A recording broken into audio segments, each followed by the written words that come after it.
Hello busy people, welcome back to my channel. ಈ ವಿಡಿಯೋನಲ್ಲಿ ನಾನು ಕನ್ಕ್ಲೂಷನ್ ನೋಟ್ ಕೊಡೋಕ್ಕಾಗಲ್ಲ, ಸೊ ಫಸ್ಟೇ ಹೇಳ್ಬಿಡ್ತಾ ಇದ್ದೀನಿ. ದಯವಿಟ್ಟು ವಿಡಿಯೋನ ಲೈಕ್ ಮಾಡಿ, ನನ್ನ ಚಾನೆಲ್ನ ಸಬ್ಸ್ಕ್ರೈಬ್ ಮಾಡ್ಕೊಳ್ಳಿ, ವಿಡಿಯೋನ ಕೊನೆ ತನಕ ನೋಡಿ, fun guarantee. Birthday Ammu, thank you. ನೋಡಿ ನನ್ನ ಗಂಡ ಎಷ್ಟು ಬ್ಯೂಟಿಫುಲ್ ಆಗಿರೋ ಅಂತ ವ್ಯೂ ಲೊಕೇಶನ್ಗೆ ಬಂದು ಅವ್ನ ಬರ್ಡೇನ ಸೆಲೆಬ್ರೇಟ್ ಮಾಡ್ಕೊಳ್ತಾ ಇದ್ದಾನೆ. ಫ್ರೆಂಡ್ಸ್, ಟ್ರೀಟ್ ಎಲ್ಲಿ ಕೊಡಿಸ್ತೀಯ ಪಣಿ? ಎಲ್ಲಿ ಕೇಳಿದ್ರೆ ಅಲ್ಲಿ. ನಂಗೆ ಪಿಜ್ಜಾ ಬೇಕು ಪಣಿ.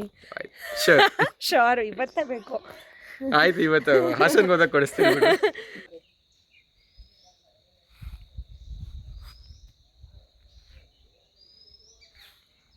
ಹೆಂಗೆ ನಡಗಿದ್ನೆ ನೀನು?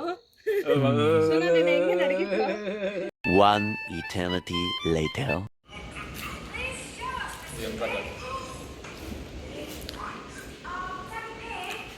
ಪಣಿ ಬರ್ಡೇ ಸ್ಪೆಷಲ್ ಕಾಯಿ ಹಾಲು ಒಟ್ಟು ಸಾವಿಗೆ ತಿಂತಾ ಇದ್ದೀವಿ. ಹೇಗಿದೆ ಪಣಿ? ಹ್ಯಾಪಿ ಬರ್ಡೇ ಪಣಿ. ತಿಂಡಿ ಮುಗಿಸ್ಕೊಂಡು ಸೈಟ್ ಸೀಯಿಂಗ್ ಹೋಗೋಣ ಅಂತ ಹೊರಟ್ವಿ. ಹೋಗ್ತಿರೋವಾಗ ಅಲ್ಲಿರೋಂಥ ಪ್ರಾಪರ್ ಹಳ್ಳಿಗಳನ್ನೆಲ್ಲ ನೋಡ್ಕೊಂಡು ಹೋದ್ವಿ. ತುಂಬಾ ಖುಷಿ ಆಯ್ತು ಹಳ್ಳಿ ವಾತಾವರಣ ನೋಡಿ ಅಲ್ಲ.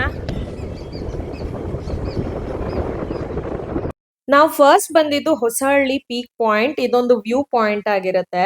ಸೊ ಇದು ಆಲ್ಮೋಸ್ಟ್ ಅರೌಂಡ್ 2 to 3 ಕಿಲೋಮೀಟರ್ಸ್ ಅಷ್ಟು ಆಫ್ ರೋಡಿಂಗ್ ಮಾಡ್ಬೇಕಾಗತ್ತೆ. ಅದಾದ್ಮೇಲೆ ಅರೌಂಡ್ 800 to 900 ಮೀಟರ್ಸ್ ಅಷ್ಟು ಟ್ರೆಕ್ ಮಾಡ್ಬೇಕಾಗತ್ತೆ. ಅಂದ್ರೆ ತುಂಬಾ ಕಷ್ಟ ಟ್ರೆಕ್ ಏನಿಲ್ಲ, ವಾಕಿಂಗ್ ತರ ಅಷ್ಟೇ. ಅಲ್ಲಿಂದ ಟ್ರೆಕ್ ಮಾಡ್ಕೊಂಡು ಬಂದ್ವಿ. ಆ ರೆಡ್ ರೋಡ್ ಕಾಣ್ತಿದೆಯಲ್ಲ, ಅಲ್ಲಿಂದ ಇಲ್ಲಿ ಬಂದ್ಮೇಲೆ ಕಾಣಿಸ್ತು ನೋಡಿ. ವಿ ಆಲ್ಮೋಸ್ಟ್ ರೀಚ್ಡ್ ಅನ್ಕೊಂಡ್ವಿ. ಬಟ್ ಒಂದು ಸೂರು ಮೇಲೆ ಬಂದ್ಮೇಲೆ ಗೊತ್ತಾಯ್ತು ಇನ್ನು ಇಷ್ಟು ವಾಕ್ ಮಾಡೋದಿದೆ. ಬಟ್ ಕ್ರೇಜಿ ಇದೆ ಗೈಸ್, ವೆರಿ ನೈಸ್. ನೇಚರ್ ತುಂಬ ಚೆನ್ನಾಗಿದೆ. ಬಟ್ ಇದನ್ನು I think under maintenance, full complete ಆಗಿಲ್ಲ. Not at all needed guys. ಇಲ್ಲಿಂದನೇ ವ್ಯೂ ತುಂಬ ಸಖತ್ತಾಗಿದೆ. ಫುಲ್ ಫಾಗ್ ಇದೆ ಆ್ಯಕ್ಚುಲಿ, ಬಟ್ ನನ್ನ ಕ್ಯಾಮ್ರಾನಲ್ಲಿ ಫಾಗ್ ಎಷ್ಟು ಕವರ್ ಆಗುತ್ತೆ ನನಗೆ ಗೊತ್ತಿಲ್ಲ. ನಾನು ಮೊಬೈಲ್ ಕ್ಯಾಮ್ರಾನಲ್ಲೇ ವೀಡಿಯೋ ಶೂಟ್ ಮಾಡ್ತಾ ಇರೋದು.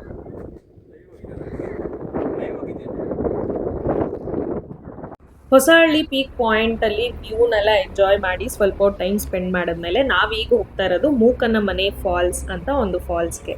ಇಲ್ಲಿ ಪಾರ್ಕ್ ಮಾಡಿ ಇಲ್ಲಿ ನಡ್ಕೊಂಡು ಹೋಗಬೇಕು.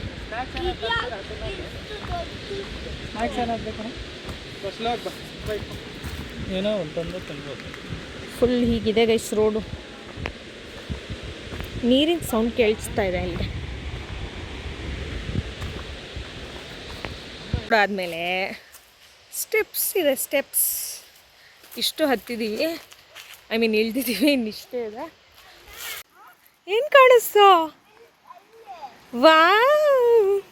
ಆ ಸ್ಟೆಪ್ಸ್ ಇಳಿದ್ಮೇಲೆ ರೈಟ್ ಸೈಡಿಗೆ ಸ್ವಲ್ಪ ಮುಂದೆ ನಡ್ಕೊಂಡು ಬಂದ್ಬಿಟ್ವಿ. ಗೂಗಲ್ ಮ್ಯಾಪ್ಸ್ ವರ್ಕ್ ಆಗ್ತಾ ಇಲ್ಲ, ಬ್ಲೈಂಡ್ಲಿ ವಾಟರ್ ಸೌಂಡ್ ಕೇಳಿಸ್ಕೊಂಡು ಹೊರಟ್ವಿ.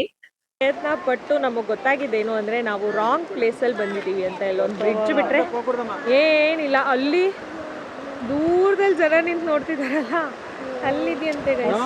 ಮತ್ತೆ ಹಿಂದೆ ಹೋಗಿ ಬರೋ ಪೇಷನ್ಸ್ ಇಲ್ದಿರಾ ವಾಟರ್ ಫಾಲ್ಸ್ ನೋಡೋದಕ್ಕೆ ಅಲ್ಲೇ ಸೈಡಿಂದ ನಡ್ಕೊಂಡು ಹೋಗೋಣ ಅಂತ ಫಸ್ಟ್ ಅನ್ಕೊಂಡ್ವಿ. ಬಟ್ ಅದು ತುಂಬಾ ರಿಸ್ಕಿ ಇತ್ತು. ಒಂದು ಶಾರ್ಟ್ ಟ್ರಿಪ್ ಯೂಸ್ ಮಾಡಿಕೊಂಡು ಸಂದಿಯಲ್ಲಿ ಆ ಜಲಪಾತವನ್ನು ನೋಡೋಕ್ಕೋಸ್ಕರ ಹೋಗ್ತಾ ಇದ್ದೀವಿ ಗೈಸ್. ಏಲ್ ಕಷ್ಟ ಇದೆ ಗುರು.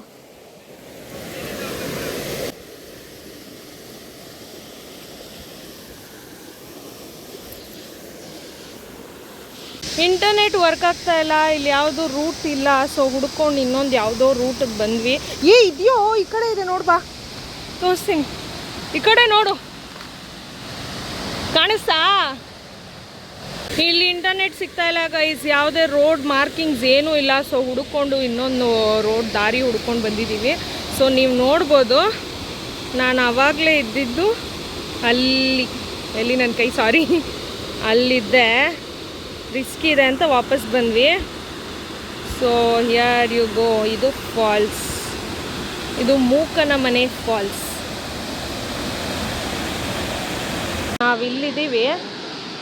ಈ ದಾರಿ ಮೂಲಕ ಹೋಗಬೇಕು. ಅಲ್ಲಿ ಯಾರೋ ಒಬ್ರು ಹೋಗ್ತಾ ಇದ್ದಾರೆ ನೋಡಿ, ಮಗುನ ಕರ್ಕೊಂಡು. This is definitely risky. So ನಾವು ಹೋಗ್ತಾ ಇಲ್ಲ, ಇಲ್ಲಿಂದಾನೇ ನೋಡಿ ಆನಂದ ಪಡ್ತಾ ಇದ್ದೀವಿ. ಕೆಲವ್ರು ಇಳ್ದಿದ್ರು, ಮಗು ಇಲ್ಲ ಅಂದ್ರೆ ಖಂಡಿತ ನಾವು ಸಹ ಇಳಿತಿದ್ವಿ. ಮಗು ಇದ್ದಿದ್ರಿಂದ ರಿಸ್ಕಿ ಅಂತ ಬೇಡ ಅನ್ಕೊಂಡ್ವಿ.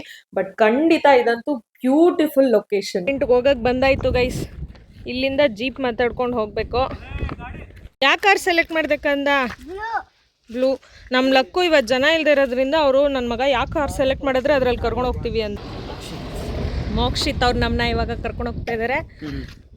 ಸೊ ಆರೆಂಜ್ ಜೀಪಲ್ಲಿ ಹೋಗ್ತಾ ಇದೀವಿ ನಾವು. ಚಲೋ. ನೆಕ್ಸ್ಟ್ ಸ್ಟಾಪ್ ನಾವು ಹೋಗ್ಬೇಕು ಅಂತ ಬಂದಿದ್ದು ಗವಿ ಬೆಟ್ಟ. ನನಗೆ ಈ ಗವಿ ಬೆಟ್ಟ ನೋಡ್ಬೇಕು ಅಂತ ತುಂಬಾ ಇಷ್ಟ ಆಯ್ತು. ಬಿಕಾಸ್ ಸುಮಾರು ವಿಡಿಯೋಸ್ ನಾನು ನೋಡಿದೆ ಇನ್ಸ್ಟಾಗ್ರಾಮ್ ಅಲ್ಲಿ, ಯೂಟ್ಯೂಬ್ ಅಲ್ಲಿ ಎಲ್ಲ. ಒಂದು ಚಿಕ್ಕ ಕಲ್ಲು ಮೇಲೆ ತುಂಬಾ ದೊಡ್ಡ ರಾಕ್ ಬ್ಯಾಲೆನ್ಸ್ ಆಗಿ ನಿಂತಿರೋ ಅಂತದ್ದು. ಇದಕ್ಕೆ ಆಫ್ ರೋಡಿಂಗ್ ಮಾಡ್ಕೊಂಡು ಹೋಗ್ಬೇಕಾಯ್ತು.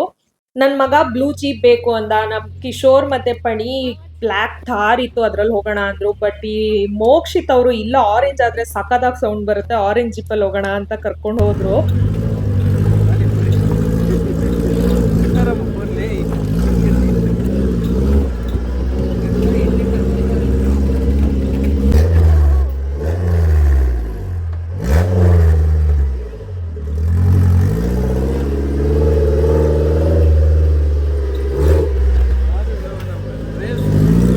ಅನ್ಫಾರ್ಚುನೇಟ್ಲಿ ನಾವು ಹೋಗಿದ್ದಂತ ಜೀಪು ಮಧ್ಯ ದಾರಿಯಲ್ಲಿ ಒಂದು ಕಡೆ ನಿಂತೋಯ್ತು. ಏನ್ ಪ್ರಾಬ್ಲಮ್ ಆಯ್ತು ಅಂತ ಗೊತ್ತಿಲ್ಲ. ಮೋಕ್ಷಿತ್ ಡ್ರೈವರ್ ಏನಿದ್ರು ಅವರು ಟ್ರೈ ಮಾಡ್ತಿದ್ರು.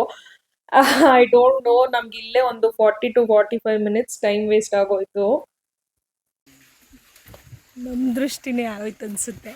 ನಮ್ಮ ಕಾರ್ ನಿಂತೋಗ್ಬಿಟ್ಟಿದೆ. ಕಾರಲ್ಲ, ಜೀಪ್. ಸಾರಿ, ನಮ್ಮ ಜೀಪ್ ನಿಂತೋಗ್ಬಿಟ್ಟಿದೆ. ಮೋಕ್ಷಿತ್ ಅವರು ಟ್ರೈ ಮಾಡ್ತಾ ಇದ್ದಾರೆ ಸರಿ ಮಾಡಕ್ಕೆ.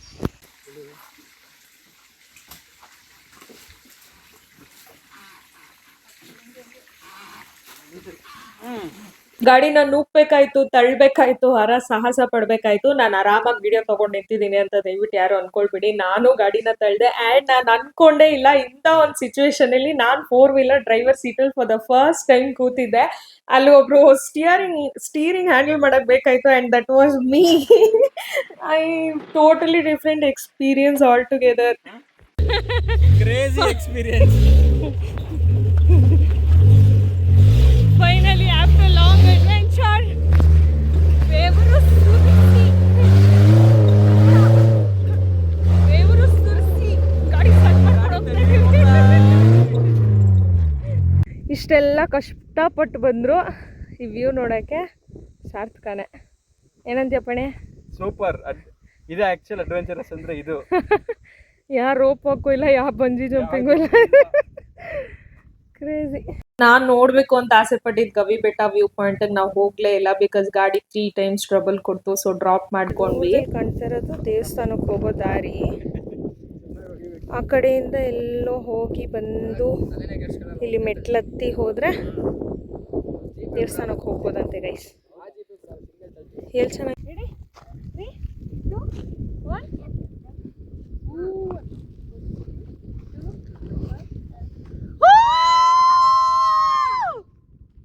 ಗಾಡಿ ಟ್ರಬಲ್ ಕೊಟ್ಟಿದ್ ನೋಡಿ ನನಗ್ ಭಯ ಆಯ್ತು. ಮೋಕ್ಷಿತ್ ಅವ್ರು ಆಕ್ಚುಲಿ ಏನಾಗಲ್ಲ ಹೋಗೋಣ ಅಂದ್ರು. ಬಟ್ ನನಗೆ ಮೀಟರ್ ಸಾಕಾಗ್ಲಿಲ್ಲ. ಸೊ ದೂರದಿಂದ ಇಲ್ಲಿಂದಾನೇ ನೋಡ್ಕೊಂಡು ಖುಷಿ ಪಟ್ವಿ. ಅಂಡ್ ಈ ಬೆಟ್ಟದ ಮೇಲೆ ತುಂಬಾ ಕಾಂತಾರ ಮೂವಿ ಶೂಟ್ ಮಾಡಿರೋ ಶೂಟಿಂಗ್ ಸ್ಪಾಟ್ಸ್ ಇದೆ. ಆಲ್ಮೋಸ್ಟ್ 70 to 80% ಇಲ್ಲೇ ಈ ಬೆಟ್ಟದ ಮೇಲೆ ಅಂತೆ ಶೂಟಿಂಗ್ ಮಾಡಿರೋದು. ಆ ಸ್ಪಾಟ್ಸ್ ನ ಎಲ್ಲ ನೋಡಿದ್ವಿ. ಆಫ್ ರೋಡಿಂಗ್ ಎಂಜಾಯ್ ಮಾಡೋರು ಗ್ಯಾರಂಟಿ 100% ತುಂಬಾನೇ ಎಂಜಾಯ್ ಮಾಡ್ತೀರಾ. ತುಂಬಾ ಡಿಫ್ರೆಂಟ್ ಕೈಂಡ್ಸ್ ಆಫ್ ಸ್ಟೀಪ್ಸ್ ಇದೆ, ಸ್ಟೋನ್ಸ್ ಇದೆ, ಅಂಡ್ ವೇ ತುಂಬಾ ಅಡ್ವೆಂಚರಸ್ ಆಗಿದೆ. ನಮಗೆ ಗಾಡಿ ಟ್ರಬಲ್ ಕೊಟ್ಟು ಅದು ಇನ್ನೂ ಅಡ್ವೆಂಚರಸ್ ಆಗಿ ಆಯ್ತು. ಸೊ ಎಸ್, ನಾನು ಹೇಳ್ದಂಗೆ 4 ಇಂಪಾರ್ಟೆಂಟ್ ಸ್ಪಾಟ್ಸ್ ಅಲ್ಲಿ ಆ ಒಂದು ಸಣ್ಣ ಕಲ್ ಮೇಲೆ ದೊಡ್ಡ ಕಲ್ ನಿಂತಿರೋ ಅಂತದ್ದು ನೋಡ್ಬೇಕಂತ ಆಸೆ ಪಟ್ಟೆ. But it's okay, everything happens for a reason.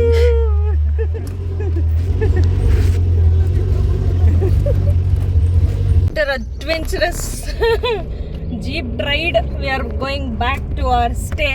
Ganda, how was your jeep drive? How was off-roading? Did you enjoy the ride? Yes or no? No? ಇಷ್ಟೊತ್ತು ಎಸ್ ಅಂದೆ. ಶೋರ್ ನಿನ್ಗೆ? Mani? Just crazy. Birthday boy actually peaks enjoyment ಸಖತ್ತಾಗಿ enjoy ಮಾಡ್ದ ಪಣಿ. ನಾನೇ metre of ಆಗಿ ಹೋಗಿದ್ದು. But again ನನಗೆ root ನೋಡಿ ಭಯ ಆಗೋದಕ್ಕಿಂತ ಜಾಸ್ತಿ ಆ ಗಾಡಿ ಟ್ರಬಲ್ ಕೊಟ್ಟಿದ್ ನೋಡಿ ಭಯ ಆಗೋಯ್ತು. ಎಸ್ ಕಂದ, ಎಸ್ ಯು ಲೈಕ್ ದಟ್. ಬೇಬಿನೂ ಆಕ್ಚುಲಿ ತುಂಬಾ ಎಂಜಾಯ್ ಮಾಡ್ದ. ಬೇಬಿ ಏನ್ ಹೇಳ್ತಾ ಇದ್ದಿದ್ದು, ಗೋ ಗೋ ಅನ್ಕೊಂಡು ಎಂಜಾಯ್ ಮಾಡ್ದ ಬೇಬಿನು, ಅಲ್ಲ ಕಂದ? Okay, now we are back to the stay. So yes, we have arrived to our stay again. ನಾವು ಬರೋಷ್ಟರಲ್ಲಿ ಊಟ ರೆಡಿ ಇದೆ. ಸೊ ಎಲ್ಲದನ್ನು ಹಾಕ್ಕೊಂಡು ಪ್ಯಾಕಿಂಗ್ ಸ್ಟಾರ್ಟ್ ಮಾಡಾಯಿತು. ಊಟ ಮುಗೀತು. ನೆಕ್ಸ್ಟ್ ಡೆಸ್ಟಿನೇಷನ್ ಇನ್ 7 minutes. ಏನ್ ಗುಂಡಿ ಫಾಲ್ಸ್? ಅಬ್ಬಿಗಂಡಿ ಫಾಲ್ಸ್. ಅಬ್ಬಿಗಂಡಿ ಫಾಲ್ಸ್. ನಾವು ಆ್ಯಕ್ಚುಲಿ ಫಸ್ಟ್ ಹೋಗ್ಬೇಕು ಅನ್ಕೊಂಡಿದ್ದು ಇದೇ ಪ್ಲೇಸ್ಗೆ, ಬಟ್ ನಾವು ಸ್ಪೆಲ್ಲಿಂಗ್ ಮಿಸ್ಟೇಕ್ ಮಾಡಿಬಿಟ್ಟು ಅದು 88 kilometers ಅಂತ ತೋರಿಸಿದ್ದಕ್ಕೆ ಓಕೆ ಇದು ಲಾಸ್ಟಲ್ಲಿ ನೋಡ್ಕೊಳ್ಳೋಣ ಅಂತ ವಾಪಸ್ ಹೋದ್ವಿ. ತಗೊಳ್ಳಿ, ಜಾಗ ಬಿಡಲ್ಲ ಕಂದ ನಮಗೆ. ಬಾಯ್.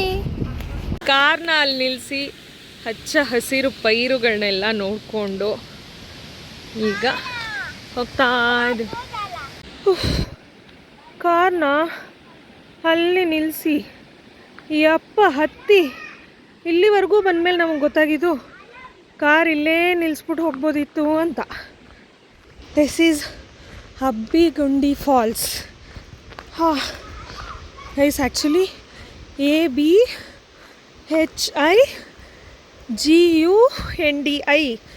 ಅಂತ ಹಾಕಿದ್ರೆ ಅಬ್ಬಿಗುಂಡಿ ಫಾಲ್ಸ್ ಅಂತ 88 kilometers ತೋರಿಸ್ತಾ ಇದೆ. ಅದೇ GUN ಬದಲು GANDI ಹಾಕಿದ್ರೆ ನಮ್ಮ ಸ್ಟೇಯಿಂದ 2.5 kilometer ಇದೆ. ಅರೇ, ಏನೇ ಟೆಕ್ನಾಲಜಿ ಇಂಪ್ರೂವ್ಮೆಂಟ್ ಇದ್ರು ಡೆವಲಪ್ಮೆಂಟ್ ಇದ್ರು ಮಿನಿಮಮ್ ಬೇಸಿಕ್ ನಾಲೆಜ್ ಅನ್ನೋದು ಎಲ್ರಿಗೂ ಇರಬೇಕು ಅನ್ನೋದು. ಅದಕ್ಕೆ ಒಂದು ಚಿಕ್ಕ ಸ್ಪೆಲ್ಲಿಂಗ್ ಮಿಸ್ಟೇಕಿಂದ ಇಷ್ಟೆಲ್ಲ ಆಯಿತು ಅಂದ್ಕೊಂಡು ಹೋಗ್ತಾ ಇದ್ದೀವಿ. ಇದೂ ಅದ್ಯಾವುದು ಅಲ್ಲಿ ಹೋಗಿದ್ದು ಫಾಲ್ಸ್ ಹೆಸ್ರೇನು? ಮೂಕನ ಮನೆ ಫಾಲ್ಸ್ ಥರ ಆಗುತ್ತೋ ಇಲ್ಲ ನಿಜವಾಗ್ಲೂ ಫಾಲ್ಸಿಗೆ ರೀಚ್ ಆಗ್ತೀವೋ ನೋಡೋಣ. ಪ್ರಯತ್ನದ ನಂತರ ನಾವೆಲ್ಲರೂ ಸೇಫಾಗಿ ರೀಚ್ ಆಗಿದ್ದೀವಿ ಫಾಲ್ಸ್ಗೆ.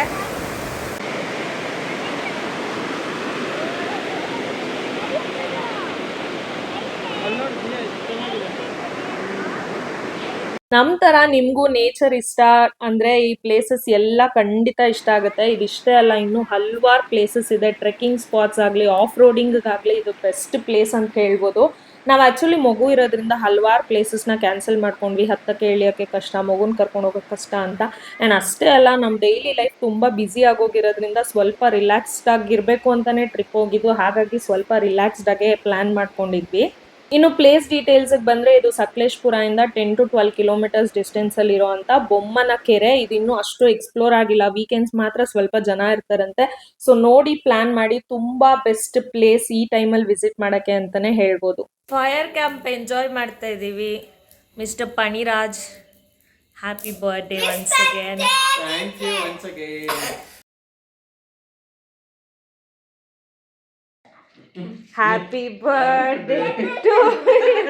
Happy birthday. ಓಕೆನಾ? ಕೇಳಿಸ್ಕೊ. ನಿನ್ ಬರ್ಡೇ ಅಲ್ವಾ, ಕೇಕ್ ಮಿಸ್ ಆಗ್ಬಾರ್ದು ಅಂದ್ಬಿಟ್ಟು ರೆಸಾರ್ಟ್ ಅವ್ರಿಗೆ ಹೇಳಿ ಸರ್ಪ್ರೈಸ್ ಪ್ಲಾನ್ ಮಾಡಿ ಆರ್ಡರ್ ಮಾಡಿದ್ದೆ. ಕೇಕಾ? ವಾವ್. ಇನ್ನೂ ಮುಗ್ದಿಲ್ಲ. ಆದ್ರೆ ಕ್ಯಾನ್ಸಲ್ ಆಗ್ಬಿಟ್ಟು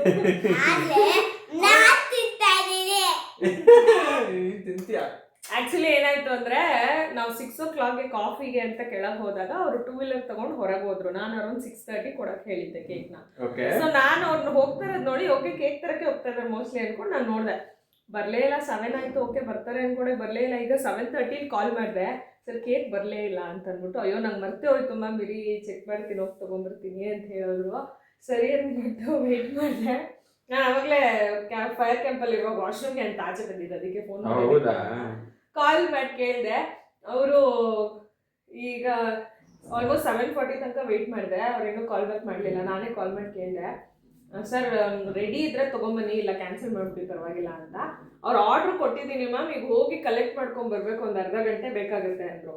ಮತ್ತು ಆದರೆ ಕ್ಯಾನ್ಸಲ್ ಮಾಡಿಬಿಡಿ ಸರ್ ಅಂದರೆ, ಬಿಕಾಸ್ 8 ಗಂಟೆ ಹೋಗಿ ಬಂದು 8:30 ಮತ್ತು ಊಟ ಮಾಡೋಕ್ಕೆಲ್ಲ ಆಗಲ್ಲ ಅಂದ್ಬಿಟ್ಟು ಅವ್ರು ಕಾಲ್ ಮಾಡಿ ಕೇಳಿದ್ರಂತೆ, ಅವ್ರು ಇನ್ನೂ ರೆಡಿನೇ ಮಾಡಿಲ್ವಂತೆ, ಇವಾಗ ರೆಡಿ ಮಾಡ್ತೀವಿ ಬೇಕಾದ್ರೆ ಅಂತಂದ್ರೆ. ಸೊ ಕ್ಯಾನ್ಸಲ್ ಮಾಡಿಸ್ಬಿಟ್ವಿ guys. So sorry, we could not get cake. ಈ ಚಿಕ್ಕ ಕೇಕು ನಾನು ಆಕ್ಚುಲಿ ಸುಮ್ಮನೆ ಫ್ರ್ಯಾಂಕ್ ಕೇಕ್ ಸರ್ಪ್ರೈಸ್ ಫೀಲ್ ಆಗ್ಲಿ ಅಂದ್ಬಿಟ್ಟು ಇದನ್ನ ಪ್ಲಾನ್ ಮಾಡಿದೆ, ಕೊನೆಗೆ ಇದೆ ಉಳಿತು. ಅದು ನನ್ನ ಮಗ ಅವನಿಗೆ ತಿನ್ನಕ್ ಕೊಡ್ಲಿಲ್ಲ, ಇವನೇ ಮುಗಿಸ್ಬಿಟ್ಟ. ನೀನೇ ತಿನ್ನಮ್ಮ. ಅಷ್ಟೇ ಗೈಸ್, ಬರ್ಡೇ ಸೆಲೆಬ್ರೇಷನ್ ಒಂದ್ ಜಾರ್ ಕೇಕ್ ಅಲ್ಲಿ ಮುಗಿಸ್ಕೊಂಡ್ಬಿಟ್ವಿ. ನಾಳೆ ಸಿಗೋಣ.